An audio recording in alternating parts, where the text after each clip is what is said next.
Hey, good evening, Periscope. I'm just contemplating whether to post something on the Facebook group, in the Acts on this Facebook group, to go, don't forget, we're live on Periscope at the new time of 9 PM. Let's see if people join. Soph's here, though. Soph, at least you're here. Melissa's here.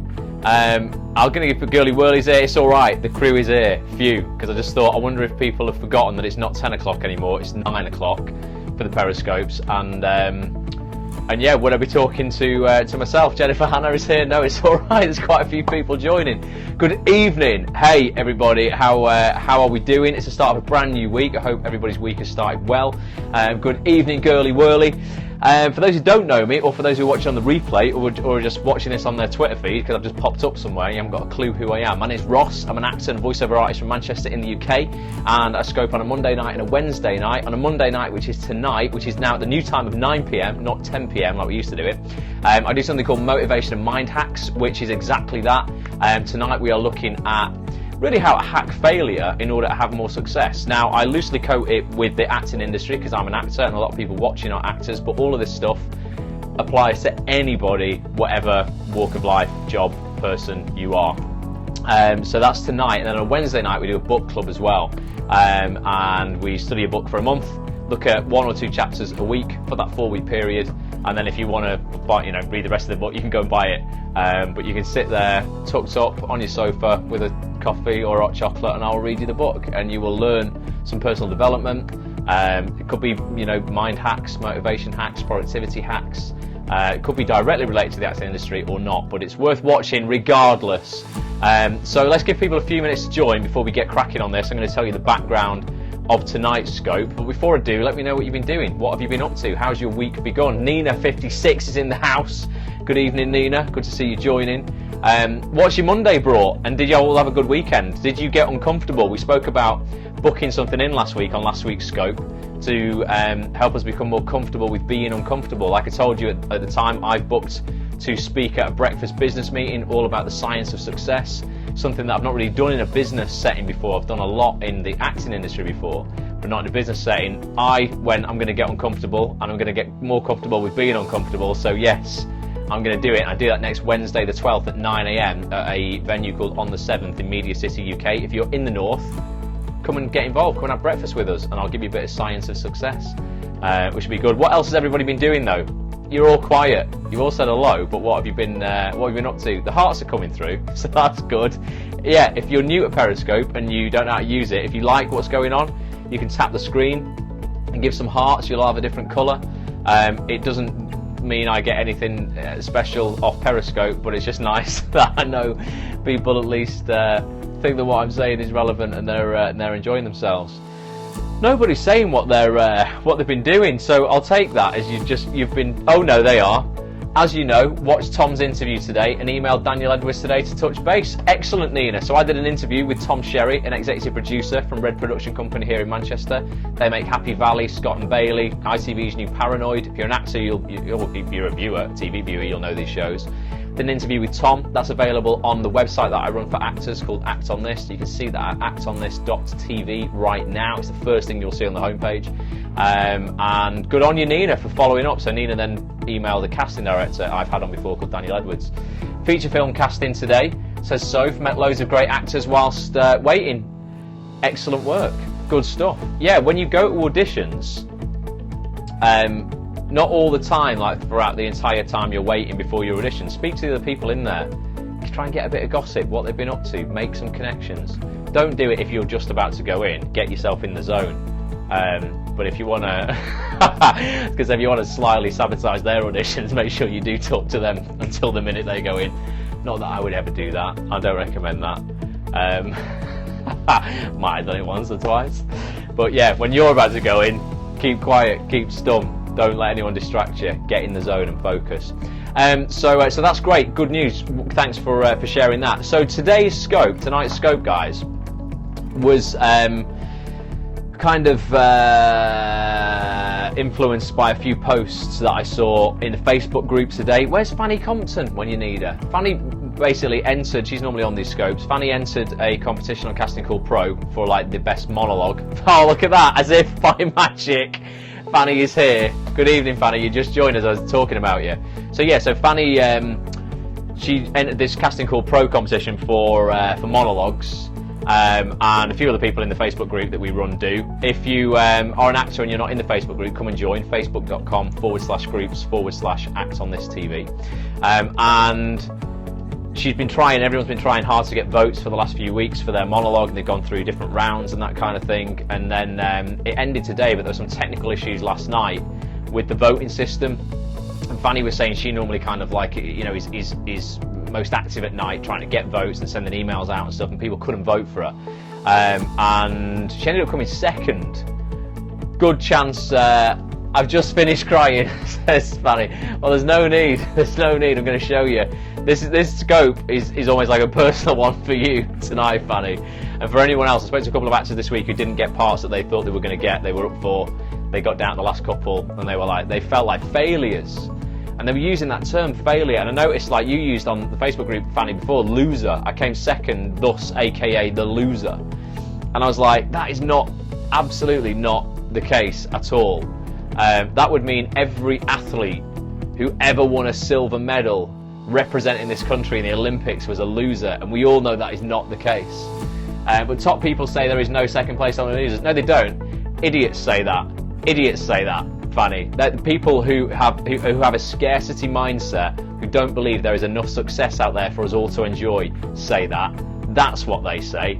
They're the only people. You ask any of those athletes who represented Great Britain in the Olympics or the Paralympics in Rio that have just happened, if when they were presented with their silver medals and they were stood on the podium with the national anthem playing, if they felt like winners or losers. Because I assure you, every single one of them will have felt like a winner, and if they were crying, it will be tears of joy and pride, not of upset and bullshit. So yeah, it's almost like saying, yeah, if you class yourself as a loser for this, then you are disrespecting everyone else in the world who's ever come second and been happy with it. So we don't do that. We support people for coming second and third and anywhere. Second is massively successful. Look at other people who that's a mindset I can't get down with. I need to. You must. Otherwise, you basically, what you're doing, Fanny, by going, I'm only going to be happy until I come first in everything I do, you're basically saying to yourself, okay, I am accepting that I am going to be miserable for 90% of my life, because you will never be first at everything that you do all of the time. You will be now and again. You know, Manchester United will be top of the Premier League one season, City will be the top the next, Liverpool will be at top the next. It doesn't mean that they're losers. They're all still getting paid £150,000 a week to kick a ball around the field. I'm sure they don't feel like losers if they don't win the Premiership trophy. But by saying I will not be happy until I have the Premiership trophy in my hands, you are actually absolutely welcoming into your life misery, because and a lack of significance and a lack of self-worth. And you're actually opening your arms to it and going, come on, let's have it. I'll absolutely harbour you and look after you, because you won't be first in everything you do all of the time. Tonight we're going to look at 4 ways failure sets you up for success. And anybody who has ever felt like they have failed at anything, there are no failures in life, there are only lessons for a start. I don't like the word failure. It's something that I have up here all the time. Let me just see. Look, if you can read that. There are no failures, only outcomes. If I learn something, I am succeeding. I've signed that. I've committed to this. If you do Bulletproof Actor, the mindset program I'm bringing out in a couple of weeks, you also will have one of those that you can commit to. So this is 4 things that I could think of tonight. And there are so many more than this, why failure has always enabled me to succeed in the future.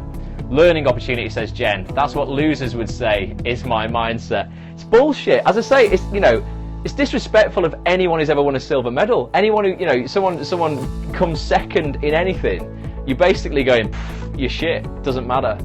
And that's not a team player. That's not, there's a winner's mindset, and absolutely we want to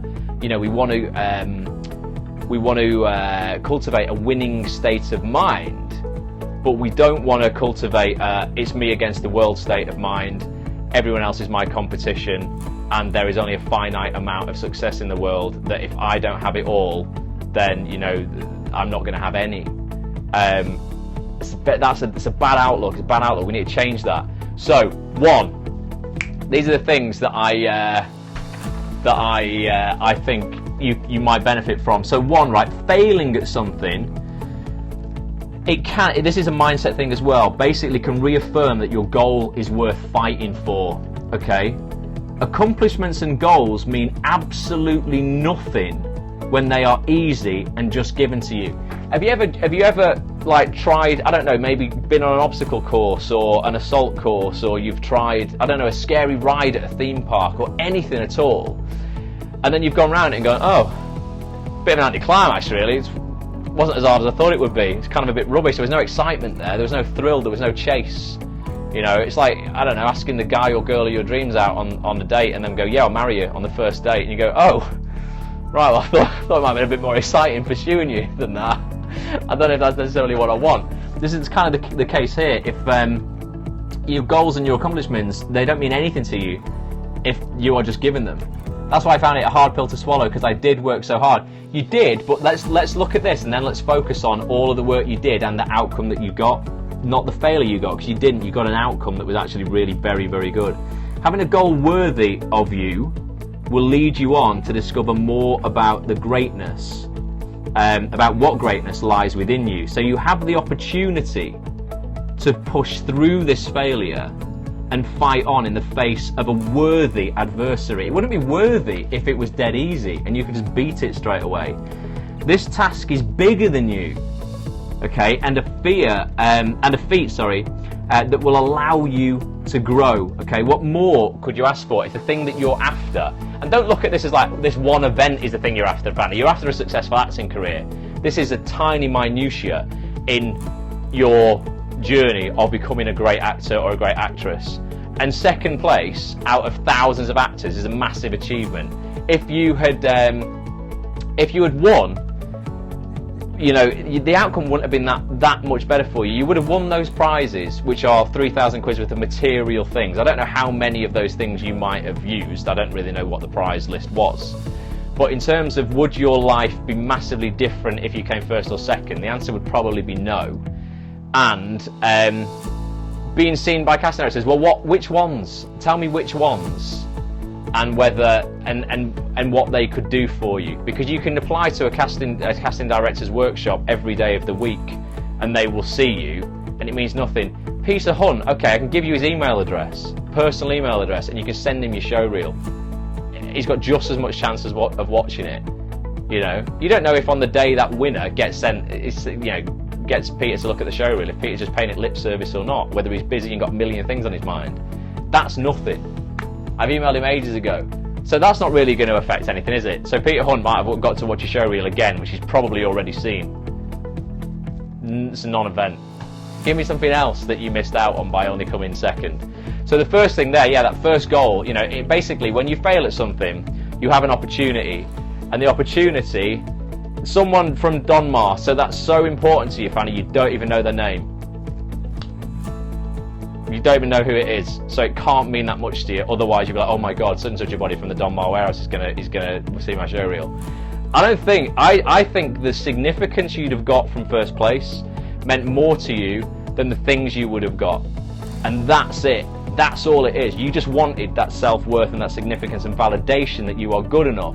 You didn't want all of the shit that comes with it, and you need to have that self-validation, or you're never going to be happy. And that's what we need to cultivate within you, not giving you things to mask that self-worth or whatever's lacking there. We don't need to fill you full of products to go, here you go, have all this shit. Yes, okay, you got me a bit, she says. I know I did, because you know what, because we've all got a bit inside of us that are like that. We've all got a bit of us like that. So this first point about failing at something means your goal is worth fighting for. You have a choice, okay, when you fail at something. And that is either to, you know, assess and go, actually, you know what, did I really want it? I'm not that bothered. Or actually I'm going to reassess and go, you know what, no, I really do still want this. This is worth fighting for. I might have failed now, but I am going to carry on and I'm going to continue. So you have the opportunity for it to spur you on initially. And then two, your failure, you can use your failure to reaffirm belief in yourself. I feel like I'm a second-rate actor now in second place. That's the thing. Fanny, it's a Casting Call Pro bloody competition. That's all it is. And really, it was probably won off clickbait. The amount of people who could send an email out and get people to click on a button. It wasn't actually a panel of judges who were judging, you know, it's not like Robert De Niro and bloody Will Smith and you know, Jim Carrey was sat there going, I'm going to watch all these people and I'm going to give you. People will judge me now. Whoa, whoa, whoa, they won't. Why will they? They'll go, people will judge you by going, wow, Fanny came second in that competition out of thousands of actors. Which really was actually just a promotional tool for Casting Call Pro to get more actors to sign up to their service. It wasn't about the talent. It absolutely, Casting Call Pro were not about the talent. I'll tell you how business works. What Casting Call Pro did there is they went, right, how can we get as many actors to look at our site as quickly as possible? Let's set a competition up. We'll give away prizes that we aren't even paying for, because the people whose prizes we give away will get a shitload of promotion as well. So we'll get all these people to donate things to us for free. So they'll appear on the page and in our newsletter going sponsored by such and such a body and this person and that person. They'll get loads of free publicity, and then we'll get loads of publicity. All these actors will then sign up with us. Exactly. Jen says they're just going to want people to sign up. Yeah, they're going to sign up with us, and then we're going to get their £80, £100, whatever it is, subscriptions every single year, and we're going to make a shit ton of money, and it's going to cost us nothing. That's what they did. Ultimately, it was never ever about the talent. It was about the promotion for the company and for the people who were actually putting themselves in like you. It wasn't about the performances, it was about how many people they could convince on Facebook to click a button for them. I promise you, half the people voting in that competition won't have watched anybody's performances. If they knew you or they were part of the Facebook group and they want to support you, they might have done. But most people will have just gone, oh yeah, okay, well I said I will, so I'll just click vote. And they will not have even watched it. Sorry to break that bad news to you, but seriously, it means jack shit. I'm just going to be completely honest and blunt with you. It means nothing. Okay? Casting directors, I promise you, who are casting things that are, you know, big TV dramas today, will not be bothered whether you won Casting Call Pro or not, or came second or third. If they see your show reel like you and you come in and do a great audition, you'll get the part regardless. They're not going to go, you know what, she was so good in that casting, but, oh, wait a minute, yeah, she only came second in that Casting Call Pro thing. Casting Call what? I've never heard of it. Oh yeah, this thing online that, like, you know, people post auditions on. What? Isn't that Spotlight? No, it's this thing called Casting Call Pro as well. Seriously. It's a self-worth thing, like you say, so it lies with me. It definitely does, Fanny. Honestly, there's nothing wrong with having that competitive edge and going, right, I'm gonna commit to this and I'm gonna do it. And look at what you've learned through all of that stuff: how to market yourself, how to you know, put yourself out there, you know, how these kind of competitions work. You know, imagine if you worked as hard on your career every single day as you have been during this competition to get clicks on your voting thing. If you work that hard to get casting directors to watch your reel, your career would transform. But you probably don't do that. You did it this time because there was a competition. Competition every single day exists in this industry, not just when Casting Call Pro says it does. So use that work ethic you developed during the Casting Call Pro competition and put that into your career every single day. And you'll probably end up having more success in a year than you've had in your life if you do that. I'm sick of competition, she says. Brilliant. Anyway, right, point number 2. What was I saying? Have we even read this one? Yeah. Okay, so yeah, most people don't get enough opportunity to prove that they really believe in themselves. This is an opportunity for you, Fanny, now. You don't get this all the time, okay? When you get the chance to look failure dead in the eye and say, I am not wavering, this is when you tell life that you are going to win. So you've got a choice now. You can either say I'm not wavering or I'm going to waver, and then you give up, okay? By facing despair and devastation head on, you are affirming that you will continue to work towards your goals. This inner congruence against opposing forces is powerful, and only gets stronger when making a comeback from defeat. This is right, you know, says Fanny. I know it is. I've written it. Of course, I only know this because I have failed at so many things in my life. Business, auditions, relationships, my health, in the gym, in life, on the stock market, fucking everywhere. Don't talk to me about congruence, Fanny says. So that's number 2. You actually have a chance and a great opportunity now to reaffirm to yourself that you believe in yourself. You've got a window to do that. You pick yourself up or you don't. But if you pick yourself up and you say, I am not wavering, you form this it reinforces your belief system ultimately in your potential. You go, you know what? I smashed it. I was up against thousands of actors. I came second. You know what? I told you I could do it. Next time, I've got even more potential and I'm going to get first. If that's what you want to do. 3, failure is an opportunity to build yourself back up. This is the only way that you actually build yourself, is by having failure. When we are down and out, we are gifted. I've used the word gifted there purposely, with the opportunity to rebuild a better version of yourself. We have to recognize that either our approach isn't working or that we are not quite there yet in knowledge or the abilities we need for success. For you, Fanny, it might have just been that technical glitch that they had online last night. Acknowledging this alone will lead to growth.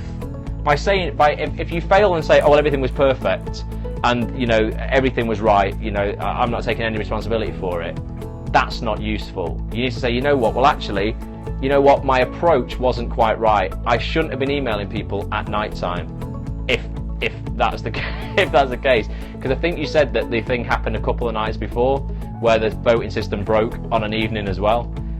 Maybe you should have gone, well, actually, maybe they're doing maintenance at night. That's going to break. I'm going to start doing this through the day. So it wasn't what you were doing was wrong, but your approach to it slightly may have been. And you'll know that for next time. So take a step back and make sure you are aligned with your goal. Look for the lessons and allow failure to teach you. You've got to allow it. You can't kick against it. What good is there here that you currently cannot see? Ask yourself. It's one of those powerful questions you can ask yourself at any time of adversity. What good is there here that you currently cannot see?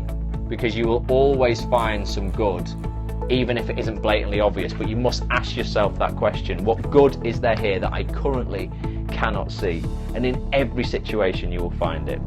This is the best one now, number 4, and I saw this today, and I've seen it in the Facebook group all week with people in this competition, and this is why I include it, and it's one of my favourite things about failure as well, because failure rallies your fans. I wouldn't be doing this scope, Fanny, if I didn't actually care about people in the Facebook group and seeing you look at yourself as a loser today.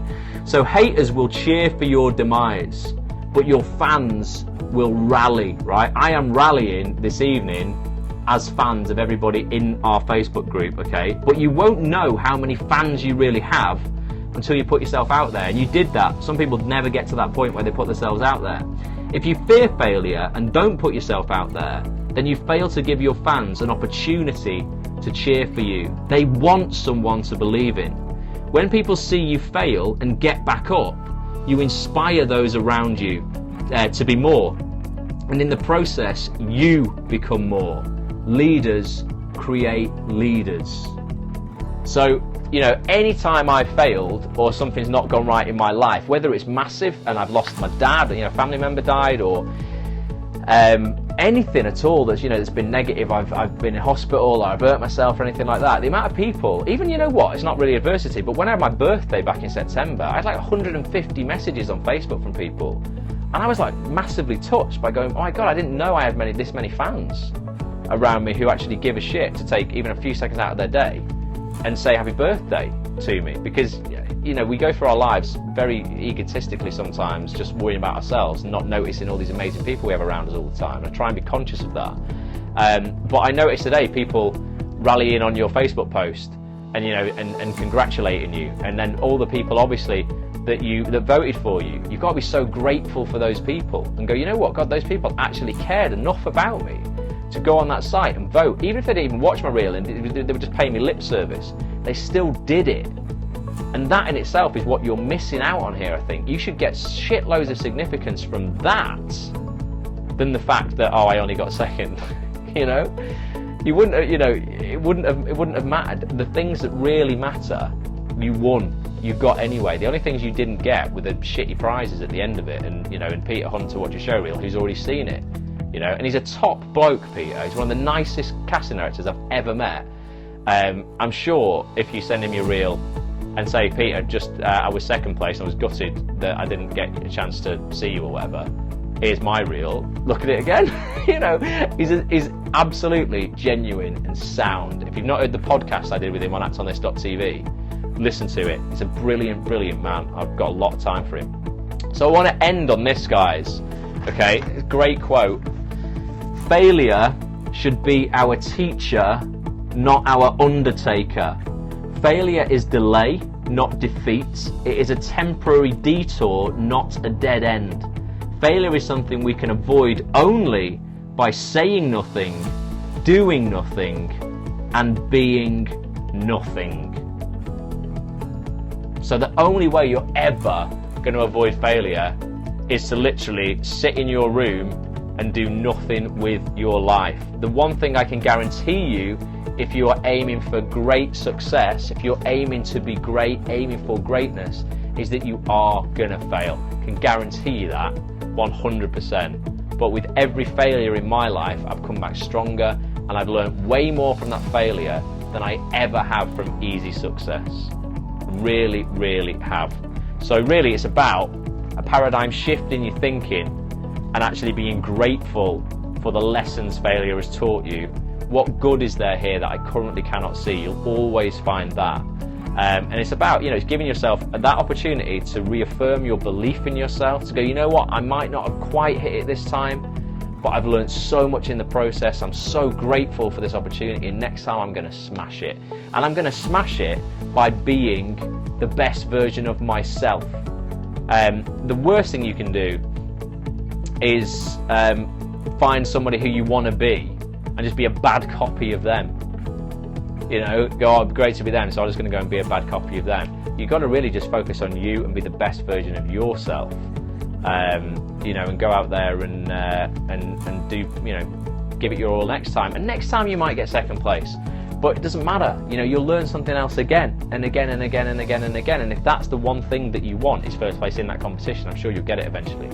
But I would suggest to take the lessons you've learned from this competition and apply it to your general acting career, because that competition was never going to make you a household name or a really established actress. It was only going to give you a few £1,000s worth of prizes and a load of publicity for Casting Call Pro that you would benefit not one jot by. You'll see there's quite a few companies out there, all the time they'll do like a competition and they'll give away a Spotlight membership or something like that. It won't be ran by Spotlight, they'll just buy a Spotlight membership and go, we'll pay for your Spotlight membership this year. And they're not doing it from the good of their hearts, they're doing it for a return on that 165 quid they've got to spend on Spotlight, in terms of it's a damn sight easier to get you and a bunch of other actors to publicise their platform for them, rather than take out Facebook ads at like 30p a click or whatever. They can get all you guys to do the hard work for them and constantly post day in and day out, rather than spending money, and they get that for 165 quid by giving you a Spotlight membership, cheap as chips. I knew that the way they spoke to me on the phone today. Yeah, they're not, honestly, there's not many forces for good in the acting industry, seriously, that are out there to actually benefit the actors as opposed to the businesses, I promise you. I entered and didn't play, says Soph, not gutted in the slightest, just proud that I pushed myself and did it. Awesome, Soph, that's amazing, so I mean, that for some people will be a big step, to go, you know what, I'm actually really uncomfortable putting myself on video and putting it out there into the world. I was a little bit when I started doing these Periscopes 127 Periscopes ago. This is the 127th now. Don't give a shit anymore. But yeah, I was a little bit like, what if people don't like me? What if people don't, they judge me on this, or they don't like what I say, or they're like, who are you to tell us anything? Tony Rossi, good evening, just noticed you've joined. Now, I have so much self-belief in myself, and that I know that my intent is always good. And with that, because I have that deep belief in everything I do and everything I put out into the industry is genuinely for good, You know, it's for a positive reason, to try and get actors to take action, help people to change their lives, to aspire to be more and do more. That I don't care if people judge me on the back of going, oh, well, you know, what's this? You know, I know that my intention is good, thus I don't really care, you know, on anybody's opinions. You know, obviously, you know, I enjoy receiving nice feedback, but I do get some shitty emails sometimes, honestly. People telling me, why are you emailing me this shit? Well, you signed up for my email list, you dickhead. But yeah, people like do, oh, this is terrible. I had an email off a guy when I sent out Ruth Madeley's interview I did with her. Ruth Madeley was nominated for a BAFTA earlier this year. She's a disabled actress. It's her first acting job. She got nominated for the leading actress at the BAFTAs. Got an email off a guy who was like, this, I wish I could read it to you, I deleted it the other day, I found it again. This is an absolute travesty that somebody untrained can achieve this on their first job. This is why the arts are dying or something. I was like, you're just a knob. It's easy to feel secure when you've had some success prior then. Yeah, it is, but ultimately, success is kind of the other way. What ironically, it's not, that isn't congruent in terms of sometimes you can't wait for success to feel good about yourself. Ironically, feeling good about yourself and secure in yourself breeds and cultivates success. So if you can actually get up in the morning, look in the mirror and go, I am a great person, I am a good person, I'm going to go and try, even if it's one person, I'm going to make a positive difference in the world today, then you will just, your intent is always good and success will follow you, I promise you. If others are upset when you try to help others, I can't imagine how they react to the real assholes. Says Tony. Yeah, no, it's mental, isn't it? This is it, I'm chasing it the other way around, which creates such pressure, says Fanny. Yeah, it is. What you're doing, Fanny, is you're chasing the horizon. You are saying, so what that means is, for those who've done Bulletproof Actor will know this, is a whole unit on chasing the horizon. I don't think I can find, I bet I can't find the diagram for this, but hopefully if you give us a sec, I can. It's really important, this, guys, if you bear with me, you might understand this. This is why most people effectively make themselves unhappy. It's not that life is making them unhappy, they don't realise it, they're making themselves unhappy and they don't understand why. I hope I can find it, it's in one of these units. This is how in depth this mindset program I released earlier this year is, guys. If you want to literally cultivate a bulletproof mindset so you won't have to deal with any of this shit that we're seeing people deal with tonight, get yourself enrolled on this when I launch it in about a week's time. It will absolutely change your life. If it doesn't, you will get a full refund, no questions asked. But it's been super powerful for people who've done it. Far too many papers going on today. Yeah, I know. Well, you get a 33 module video course with it as well. This is the workbooks that go with it. You can actually study it via the workbooks, via the video, or via audio. So you have different ways to study. So if you're out on the train, you might have the audio on. If you don't have Wi-Fi, you can go through the workbooks. And if you're at home, you can, or you've got Wi-Fi, you can do the videos. So it's like a multi-pronged attack to stop people giving me bullshit excuses about why they can't do it. Why can't I find this diagram? Which one will it be in? It might be in unit number 5. But basically, yeah, it's called Chasing the Horizon. Here it is. Yes. Okay, guys. Right. So, Chasing the Horizon. Fanny said it's looking a bit like War and Peace. Well, you'll see how lovely laid out it is. The pages are all like this. They're very easy to understand. It's not a novel. But basically, yeah. So the horizon is, if you look out to sea, or you look out to a building on the horizon or wherever, okay, and you walk towards that horizon, when you get to that building, what will you see in the distance again? You will see another horizon. Okay, so the horizon in life is generally people's ideal version of themselves. When I have this body, this car, this career, this award, this accolade, I will be happy. And what they do is they chase this horizon, and when they get that thing, they find that there is another horizon. So you get the house and you're like, oh yeah, if I just had the car. You get the car, oh, if I just had the partner, the girlfriend. You know, there's always something that you will chase, and every time you get to that horizon, there will be another horizon. So if you understand that in the first place, you effectively will never be the ideal version of everything that you want. We talked about this on my Facebook Live last night, says Tony. Awesome. So what people do is, this is them now, you, right now, okay, and this is the ideal you on the horizon. Perfect job, perfect body, perfect income, perfect relationship, perfect everything. And rather than being and living where they are now, they jump into this here, which is the gap. And they end up living in the gap between where they are and where they want to be their entire life. So like we were saying about the football analogy before, if a football manager says, I will only be happy when I win the Premiership trophy, he's actually not living where he is right now and enjoying the daily practice of the team and getting all the fulfillment out of that and all of the mini wins as their practices go great and they can celebrate all that together and enjoy life. He's saying, you know what, for the next 6 months, because that Premiership trophy can't be won till the end of the season, I can't win it now because I've got 30 games to play. I'm going to basically just resign myself to being unhappy for 6 months on the off chance that I'm going to win that trophy. And then if he doesn't win the trophy, he's fucked. He's not going to be happy for a year until he can try again next year. This is what most people do in life, particularly in the acting industry with parts. When I have this part up here, then I will be happy. Okay, and they end up jumping out of where they are. They're not present in their current life. They live in this gap here.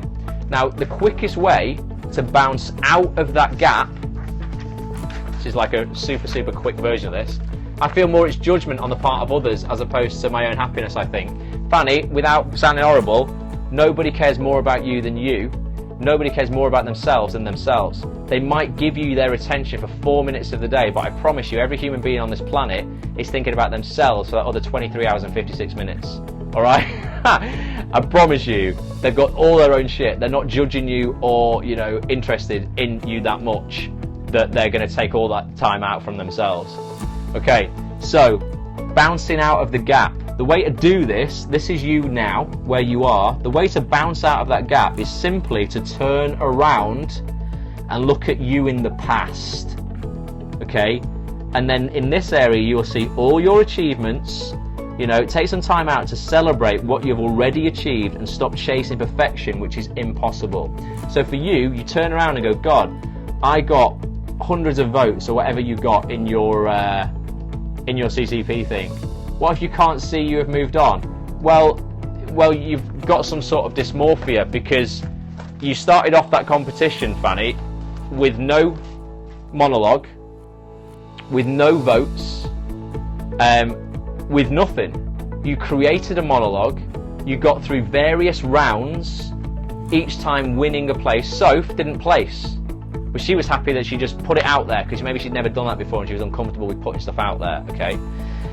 And she was then able to enjoy the process. If you turn around and go, actually, you know what, I created something from scratch, I filmed it, I edited it, I uploaded it online. I mean, that's a technical achievement for a lot of people because a lot of people still can't do that in the industry. I got all these votes, I got through round 1, round 2, became a finalist, and I got 2nd place. I mean, for fuck's sake. That's your achievements. That's how far you have grown since you started that competition. And you celebrate that and you focus on that and you are grateful for that opportunity, because I promise you there are so many people who just wish they could have the success that you've just achieved.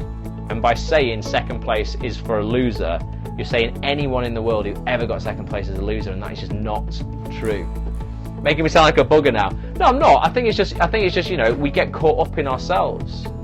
And we don't enjoy the present moment because we're constantly in that gap. We're just looking for that ideal self. So what we do is we use that horizon for inspiration. So we go, this is what I would like. So I'm going to consciously make a couple of steps towards that one thing. So today I'm taking it is that car that I would like. I'll be happy if I had that car.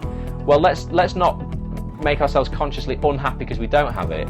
Let's go, okay, well, how can I take inspiration from that and work towards it whilst enjoying it? And that might be, okay, well, I'm rather than spend money on drinking, 1 weekend a month I'm going to stay in and I'm going to save that £100, I'm going to put it in a jar and I'm going to see it build up, and that's going to pay my loan off or whatever in order to get that car or whatever that thing is.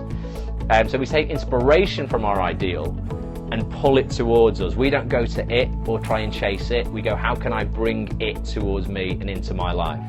And you bounce out of that gap. But it sounds to me like, yeah, classic case.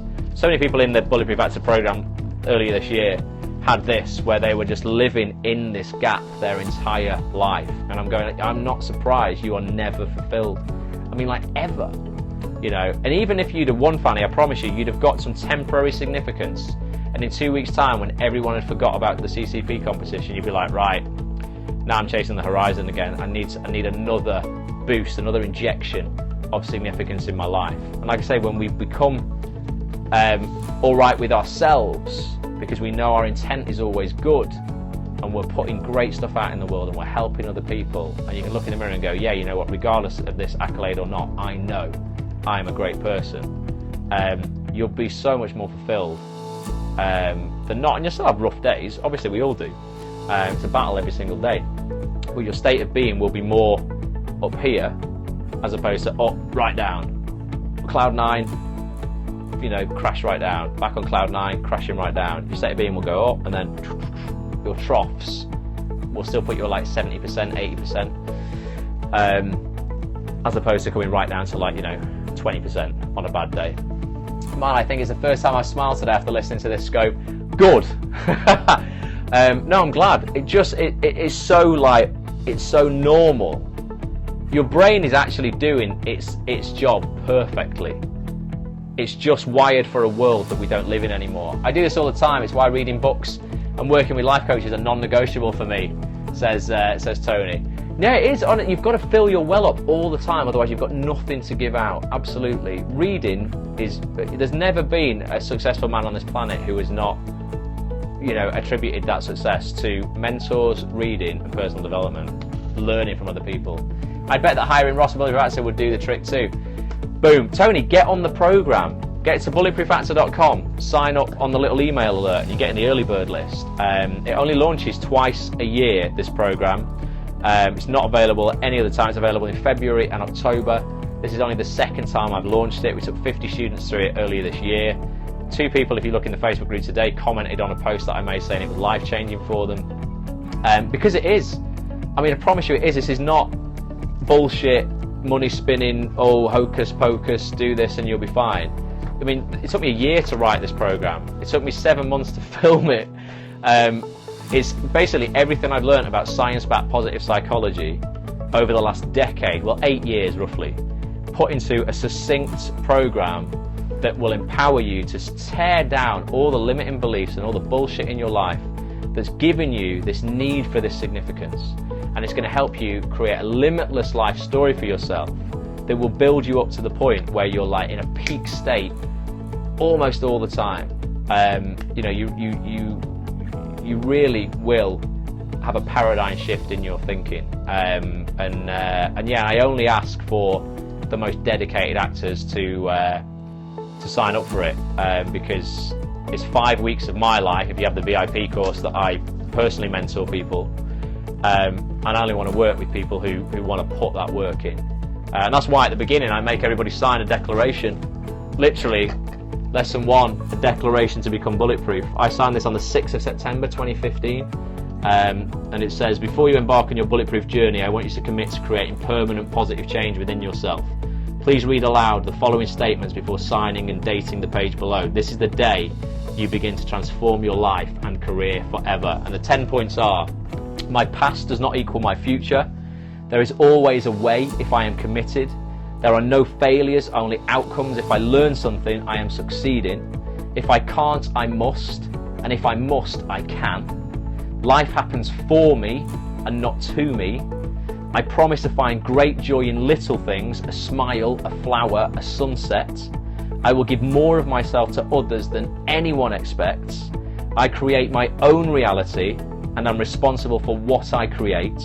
If I'm confused, I'm about to learn something, super powerful one. And every day above ground is a great day. And I get everybody to sign that and frame it and read those things out aloud whilst they're going through the program every single day. And we do loads of other stuff. But yeah, it's I'm super proud of it. It's a super powerful program if people commit to it, and I even give a 30-day money back guarantee. If people go through it and they don't feel that it's absolutely been worth 10 times what they paid for it, they just get a full refund. You've got to do the work though. People can't buy it and then go, I just changed my mind. I have to, there's a way to track people's progress online, make sure they've watched all the videos and they've filled the workbooks in. But if you genuinely go through the program and go, nah, Ross, that was shit, I'll give you a full refund. Not a single person out of the 50 who've been through it already asked for a refund. So that speaks for itself, really. And you'll see some testimonials during the launch of the next intake as well from those people, and you better hear what they thought about it themselves. But ultimately, guys, failure is absolutely a gift. To build yourself back up and to learn from everything that's served you positively or negatively in that experience and come back better next time. There's some amazing people. I got this book the other day. This is amazing. We won't do it on book club, but I just like to read about adversity. Living with no excuses. This chap here, Noah Gallagher, you'll notice he's got no arm here and this leg's been blown off. This was in an IED in Afghanistan. He was serving in the US Army. He's gone on to have an incredible life. And they ask him, they're like, Noah, if you could go back and change what happened to you so you didn't have it happen to you, would you? And he's like, not a chance. He says, because my life is so much better now than it ever would have been had I not learnt these lessons. It's a great book though. It says on the back there, it's a real life story of one American soldier who fought for his country and was injured. It's not just about overcoming catastrophic physical injuries, it's about one man's determination to become even more than he was before. Noah Galloway fought that fight and won. Fanny, no offence, Noah would be disgusted with you for being upset that you only came second place in a competition out of thousands of actors. Basically, yeah. All right. just to rub that in a little bit for you. If this is something I get people to do in Bulletproof Actor as well. There's a thing called there's a section of it called a meeting with your maker. I won't give too much away because it's part of the program, but I basically get people and say, look, right, if you had to sit down, whatever you believe in now, if you believe in the universe, you believe in God, you believe in whatever it is, your maker, okay, and you had to sit down with him right now, and I don't know, Tony Rossi, okay, sits down with him and he goes, Tony, listen to me, why have you not become more than you already are? What is it in your life that has stopped you from becoming more than you already are today? And you'll reel off these excuses for him. Oh, like, well, you know what, I was told when I was at school I wasn't very good at this and that's giving me a complex, or some person dumped me and I didn't feel good enough, or my mum never got on with me and I didn't feel the love around the family. All these kinds of excuses that we have and limiting beliefs that we have about ourselves. And I ask people, I say, would those excuses really, if you're honest with yourself, would they really wash with your maker? This thing, an enmity person, whatever, who has loved you so much that they gave you a beating heart. Okay?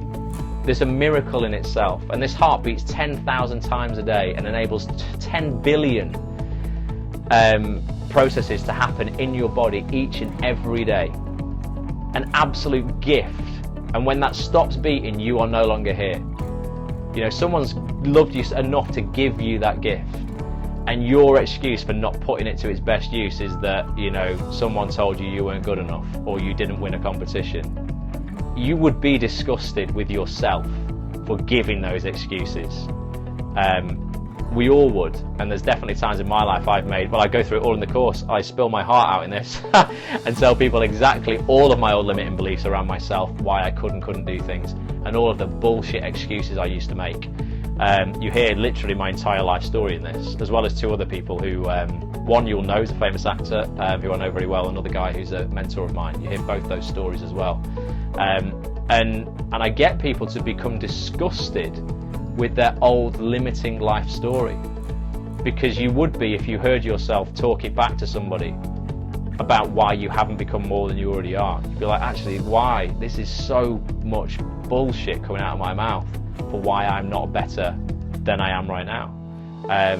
So yeah, that's something to look forward to if you do the program. But ask yourself that at times: would my maker right now, or would somebody like Noah with one arm and one leg, nearly killed in Afghanistan, protecting his country and the world, would those excuses wash with somebody like that?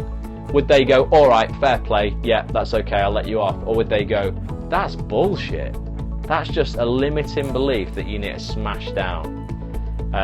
Because I think it would be the latter. I hope that served you well, guys. It's been a bit salty tonight. I'm sorry for going off on one a little bit, but I get quite passionate about it. Let me know if it served you well, or if everybody's just feeling like shit and in tears about their life, because it wasn't meant to go that way. This is meant to make you kick back and reaffirm your self-belief. The hearts are coming through. Tony Rossi likes it at least. Loved it, says Fanny. And yeah, I just hope you're done with all that now, Fanny. It's time to close the chapter on that CCP thing. It was a complete non-event. You did amazingly well. You should be very, very proud of what you achieved and grateful that you were in a position to even enter the competition. Well over it, she says. Boom. Me too, thanks, says Scooby. Is that you? Who's Scooby? Or is that Soph? Or is that someone else? Who's Scooby? What's your real name, Scooby? What comp? Exactly. Fanny's even forgot what competition she entered now. Tony Rossi says, Fanny Compton, you are a rock star. Fanny is a rock star. She's got pink hair and everything. Proper rock star. Yeah, exactly. The Fanny Compton we see in the pictures with the crazy coloured hair, who's not the Fanny Compton who sits down moping over the fact that she only came second out of thousands of people. Stuart Tipping is a newbie. Stuart, welcome. Are you an actor? And where did you find the scope, or have you just stumbled across it? Because if you are, and you're not part of our Facebook group, come and join, mate. You're one of the gang. Yeah, facebook.com/groups/act-on-this-TV. If you're not an actor, it's probably pointless for you, but come and join the scopes anyway in the future. It's good to have you around. Definitely. Fanny says, hey newbie. Yeah, normally we have quite a good group on here. We normally have, I don't know, there's kind of like people on and off the regular lot, maybe like 30-40 who just jump on every other scope, or a few people are here for everyone. Some people dip in and out, but we scope on a Monday night when we do something like this, motivation and mind hacks, and then on a Wednesday night where we look at a book and we do a book club, which is a personal development book or a personal change book. It might be acting related, might not be, but as we always say, every part of your life affects every part of your life. So if you're growing in one part, you're growing in all of it. If you're dying in one part, you're probably dying in all of it. It's binary. You're either growing or you're dying. So we always aim for growth. Fingers crossed. But yeah, it's good to have you here. So I'll be back, guys, Wednesday night. It's quite a long one tonight, isn't it? 5 to 10. Back Wednesday night. I've not chosen the book yet, but will do. I'm probably going to order it tomorrow. People were requesting books on anxiety and how to deal with that on the last scope. Currently on a part-time adult acting course at the lower age 50. Boom! Welcome to the club, Scoops. Yeah, Stu, make sure you're in the Facebook group, mate, and get over to actonthis.tv. Check out all the interviews that I do there with casting directors, famous actors, directors, producers, writers. There's a shed ton of content on there that will really help you get further in your career much faster. It's like, I wish I had it when I was at drama school, really. I wouldn't have gone, but it wasn't available, so I ended up having to create it. Need help with anxiety. Oh, Lowry. Lowry. Right, awesome. So you actually go to the Lowry. Wicked. Well, yeah, definitely get yourself over to the Facebook group, and yeah, I'll get a book on anxiety. I did get one, a little taster on Kindle to try it out. A book. Let me see what it's called, but I couldn't get it on in paperback. I could only get it on Kindle, so I'd have to read it off my phone, which I don't mind doing. But for those who haven't got Kindles, it might be a bit of a pain in the backside. I wanted a book that everybody obviously could buy. And I love a physical book. I don't know about you. I love the pages of a physical book, and I can tell how far I've read into it and how far I've got left. On Kindle, it makes me nervous because I don't know how much I've got left. It's called that one, Rewire Your Anxious Brain. But it looked pretty good. Had a lot of reviews on Amazon. And it's science-backed. Everything I do, Stuart, is science-backed. Everything that I coach on these sessions. So this was how to use the neuroscience of fear to end anxiety, panic and worry. So that interests me because it was scientific. So So I'll look a little bit more into that. I'll see if I can maybe go and buy a paperback from Waterstones or something like that. You and your science is funny. I have to have things proven. You know, there's some things in the world that I think are quite mystical, and like, I don't know how that works. There's been coincidences in my life where opportunities have arisen, or I feel like I may have been guided to meet somebody or be in a certain place at a certain time that's brought opportunity that I've been prepared to take. And sometimes I can't explain that. So maybe there are some things that science can't explain, but I think the majority of the time I'm happy if I can go, right, let's look at the science. You know, because we can kind of predict the outcome a lot easier if we've got empirical evidence, obviously. So I like to try and leave as little to chance as possible. Definitely. Oz Hero's here. Oz Hero, we're just signing off. You're going to have to watch on the replay.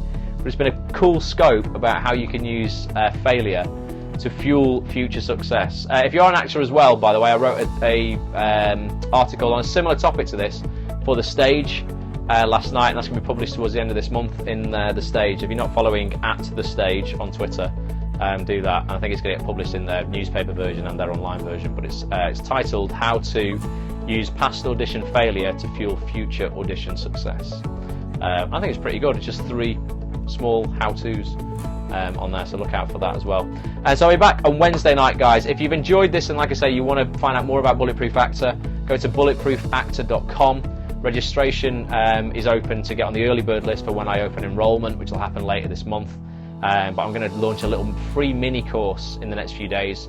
It's about an hour and a half with the video, 3 videos that people can go through and get a taster for what the whole program is like. That's going to be available pretty soon. I'm working on it right now. I filmed all the videos.